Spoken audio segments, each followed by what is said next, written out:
అరే మా ఎక్కడ ఉన్నారా? చెప్పండి రా. త్వరగా రారా, ఇక్కడ చిల్లవుదాం. ఈ రోజు కూడా రావడం కావదురా, కొంచెం వర్క్ ఉంది. ప్రతిసారి వర్క్ చెప్తావు. ప్లీజ్ ఇబ్బంది పెట్టద్దు ప్లీజ్.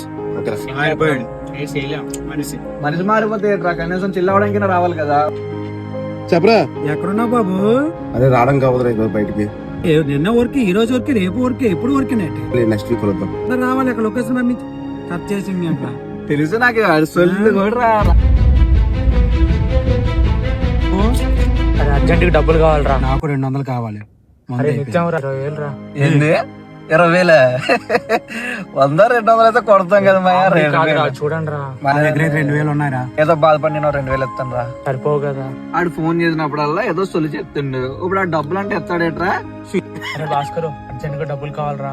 20,000 కట్టాలి, చూడరా. కట్ చేసాడా? చేస్తాడురా. మెసేజ్ వచ్చిందిరా. హర్ష, డబ్బులు పడ్డాయా? ఓకే ఓకే, ఏదో ప్రాబ్లం ఉన్నా కదా, అర్జెంట్ క్లియర్ చేసేవి. అది కాదురా, నువ్వు రావట్లేదు కదా, డబ్బులు ఏవేమో అనుకున్నా. ప్రతిరోజు కలవాల్సిన అవసరం లేదు. ఒక్క సండే మనం మీట్ అయ్యి హ్యాపీగా చిల్ అయితే మిగతా 6 రోజులు కూడా చాలా హ్యాపీగా ఉండొచ్చు. ప్రతి బ్రాంచ్ లో కూడా ఇలాంటివి జరుగుతుంటాయి కదా.